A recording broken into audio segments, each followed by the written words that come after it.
Now I would like to show you another game from the Sinquefield Cup from 2013.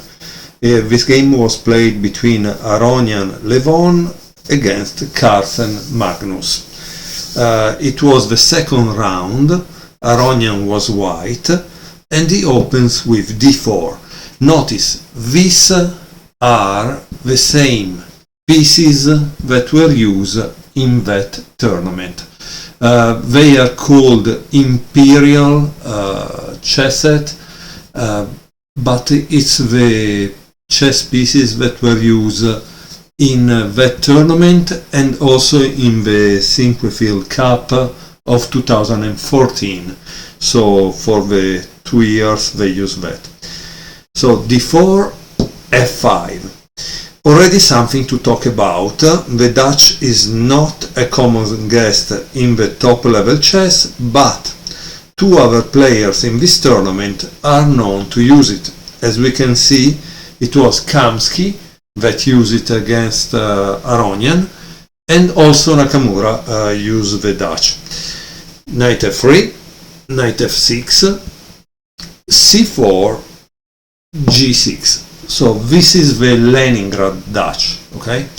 The d6 is the classical Dutch, and the one with d5, e6 and c6 is the Stonewall Dutch, okay?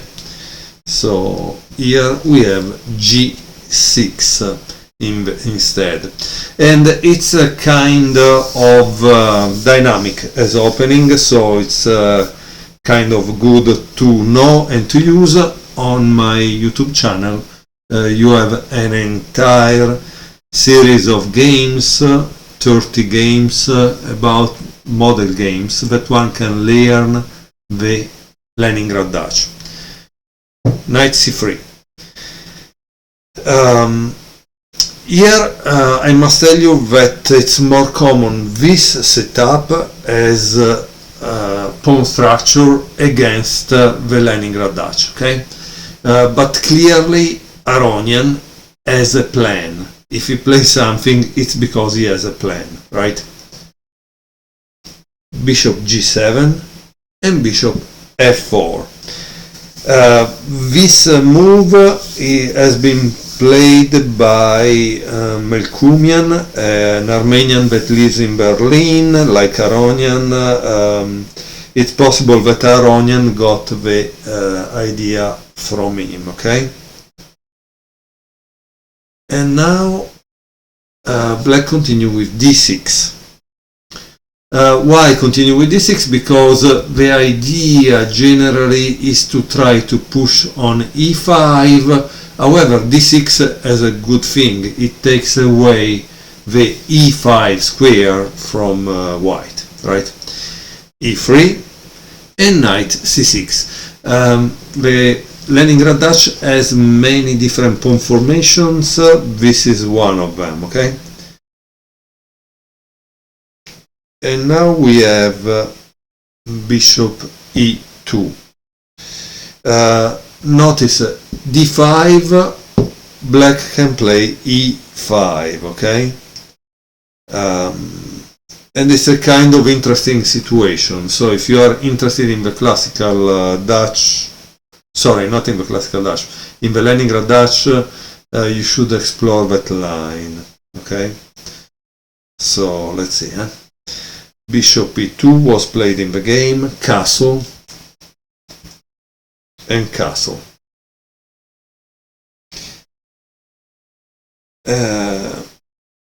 So what do you play here as black? Carlsen Magnus played knight e4.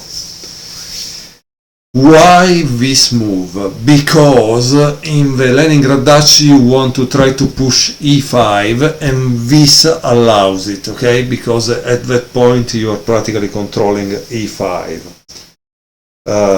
But of course there are other ways to do that, and one is about queen e8, okay? This is also a possibility in the Leningrad Dutch. Let's go on, because we just want to enjoy the game. Let's see how white continued. White continued with h3, and now black played e5. So as you can see in chess, some players are lucky, like Magnus, because he has achieved everything you should achieve in the Leningrad Dutch. On the other hand, I don't really understand what white is doing, okay? I don't know, honestly. So because obviously I'm not Aronian, maybe he had a plan and it didn't work out. I don't know what he did. Okay, after e5, bishop h2, e takes d4, e takes d4, and now there is another interesting move by Carlsen. Try to pause the video and think, what would you play, okay? Why? Because in this way you see if you're able to play like Magnus. Magnus played knight g5, and here it says, taking away the protection of the d4 pawn, the protection is this one, right, will force this diagonal open. A nice strategical advantage, as the bishop on h2 will not be able to oppose the one on g7. So we have a bishop that is a little less active, and this is more active because it's going to take control of the diagonal. That's great. But let's see if he's able to win, because honestly, some of this stuff is nice, well said, but then in the real game it doesn't really do much difference. Knight takes g5, queen takes g5,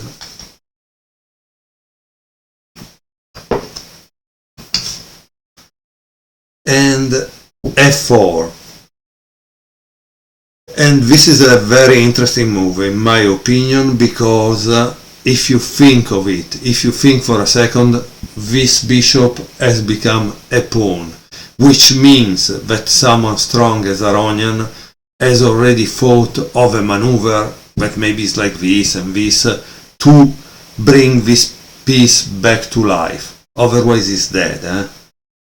So that's very interesting to me. And notice I wasn't even reading the comment, but the idea is the same. I mean, you see immediately this. And again, we are speaking of 2800, so they know about the activity of the pieces. It's clear. Queen f6, d5. As you can see, now the diagonal is going to get open. Knight d4. King h1. Freeing the square for the bishop, and c5.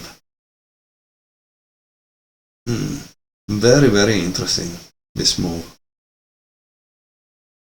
Because you see, if he takes on c6, black has a clear advantage.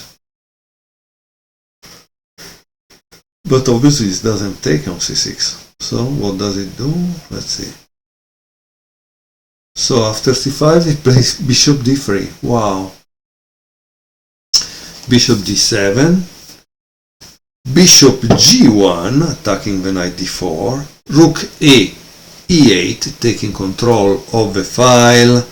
Queen d2, connecting the rooks. a6, taking away a possible b5 square, and this is the idea. So when he played a6, the real idea is that he wants to play b5. That's probably a fact. Okay? And rook a d1. Already black's position is more comfortable by induction from the Benoni. This is a kind of Benoni structure. It is clear that if black achieves the b5 break and achieves a powerful bishop on g7, he will be in the driver's seat. Okay, so let's see if he is able to achieve that. And look at now, he plays 19 rook b8. That's kind of interesting. e4 to fight for against the b5 break. And what do you do as black? You are black, try to guess what will be black next move. Okay? Magnus played queen d8. A smart regrouping of a queen, black only needs one piece to control the long diagonal. Rook b1. As you can see, since there is no activity on the king side, they are all moving on the queen side.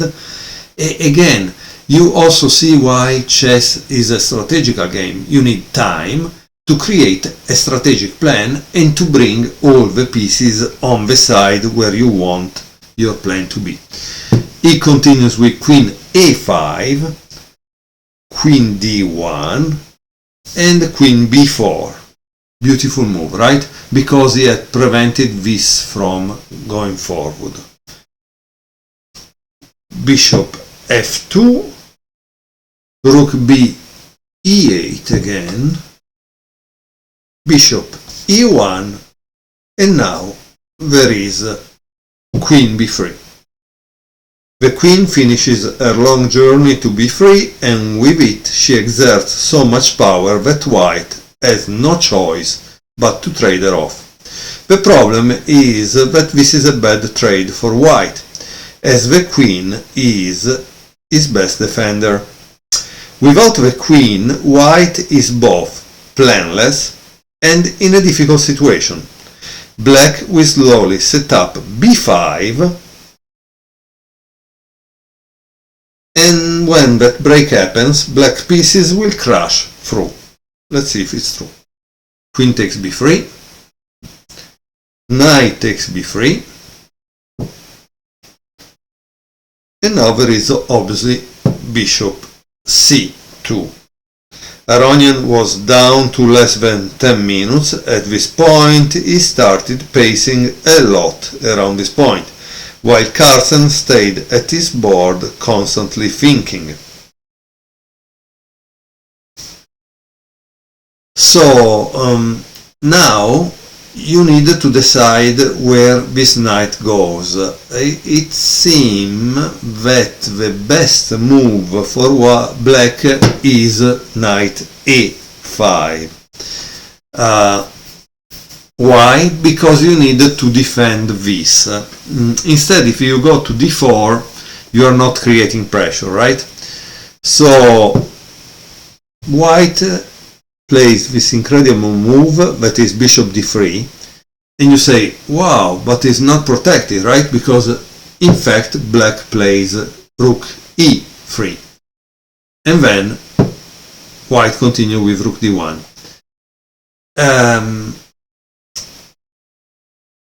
Now it seems that